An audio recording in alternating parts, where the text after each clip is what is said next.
طائفتان من المؤمنین اقتتلوا، مسلمانوں کی دو جماعتیں لڑ پڑیں تو سلو کروایا کرو آپس میں، تماشا بولو مت دیکھا کرو۔ ہمارے یہاں کیا ہوتا ہے، دو لوگ لڑ رہے تو ایک فریق بن کے اور دوسرے کی واٹ لگاتے ہیں، کچھ لوگ ادھر چلے جائیں گے، کچھ کیا ہو جائیں گے ادھر، بھائی ثالث بن کے ان کو سلو کرواؤ۔ پہلے ہم دیکھتے تھے کہیں پھڈا ہو رہا ہوتا تھا نا تو سب لوگ آ جاتے تھے چھڑوانے کے لیے، اب کیا ہو رہا ہے، دو بندے لڑ رہے ہیں، کنی کترا کے تیسرا نکل جاتا ہے وہاں سے، ابے ان کا مسئلہ ہے، لڑنے دو ان کو، ایسا ٹھیک نہیں ہے بھائی، یہ بے مروتی کی بات ہے۔ دو بندے لڑ رہے ہیں، موسیٰ علیہ السلام کے یہاں دو بندے لڑ رہے تھے، جا کے چھڑوایا نا انہوں نے، حالانکہ وہ چھڑوانا کتنی بڑی ٹینشن کا ذریعہ بن گیا، پھر اگلے دن پھر چھڑوا رہے ہیں جانے کے لیے۔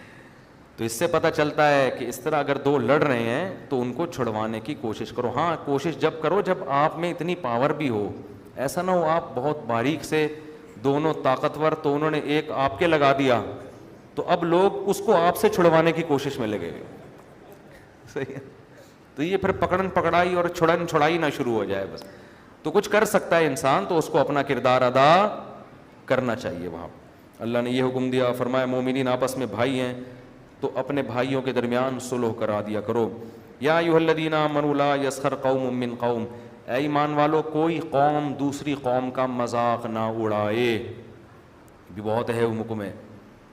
مختلف قوموں پہ لطیفے بن رہے ہیں، مختلف قوموں کی کنجوسی پہ، کسی کے حماقت پہ، کسی کے جو ہے وہ رنگ پہ، کسی کی بدصورتی پہ، یہ جو لطیفے بن رہے ہیں، قرآن نے صاف لفظوں میں منع کر دیا، کوئی قوم کسی قوم کا مذاق، بھائی آج سے توبہ کرتے ہیں کہ نہیں کرتے، کبھی کسی قوم کا من حیث القوم مذاق نہیں اڑانا۔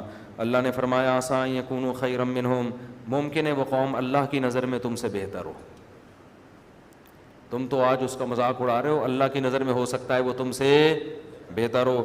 ولا نساء من نساء، خواتین یہ کام بہت زیادہ کرتی ہیں، اس لیے اللہ نے لیڈیز کا الگ سے تذکرہ کیا، حالانکہ قوم میں عورتیں خود بخود آ گئی ہیں کہ عورتیں بھی نہ اڑائیں، لیکن اللہ نے عورتوں کو الگ سے حکم دیا کہ عورتیں بھی عورتوں کا مذاق نہ اڑائیں۔ خواتین کیسے مذاق اڑاتی ہیں، کوئی ذرا چھوٹے قد کی ہے اور ٹھگنی باتیں ایسی کرتی رہتی ہے نا، قد تو دیکھ بیوٹی پارلر میں جا رہی ہے جیسے بن ٹھن کے آئے گی۔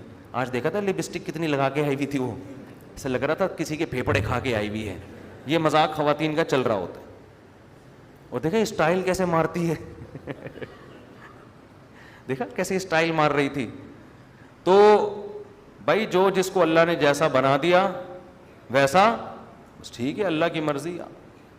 آپ کو اگر آپ نے اپنے آپ کو خود بنایا ہے تو ایک الگ بات ہے، آپ کو بھی اللہ نے بنایا، اس کو بھی، کوئی کالی ہے کوئی بدصورت ہے، جس کو یہ جو رابعہ بصریہ تھیں جو اتنی بڑی تہجد گزار، اتنی پرہیزگار، کہا جاتا ہے یہ واللہ عالم حقیقت ہے یا نہیں، بدصورت تھیں لیکن کیسا اللہ نے مقام دیا ان کو۔ تو اللہ ہماری شکلوں کو نہیں دیکھتا، اللہ کس کو دیکھتا ہے؟ عمل کو۔ قرآن کیا کہتا ہے کہ بہت سے سفید چہرے قیامت میں سیاہ ہوں گے، ذلت کی کالک چھائی ہوئی ہوگی ان کے اوپر، بہت سے کالے چہرے قیامت کے دن سفید ہوں گے، ان کے چہروں پہ نور ہوگا ان کے اعمال کا۔ تو بھائی عمل اچھا ہے تو شکل کالی بھی سفید ہو جائے گی، عمل برا ہے تو سفید بھی کیا ہو جائے گی؟ کالی۔ تو اس لیے اللہ نے فرمایا مذاق نہ اڑاؤ، عسیٰ ان یکن خیرا منہن، ہو سکتا ہے تم جس کا مذاق اڑا رہی ہو وہ تم سے اللہ کی نظر میں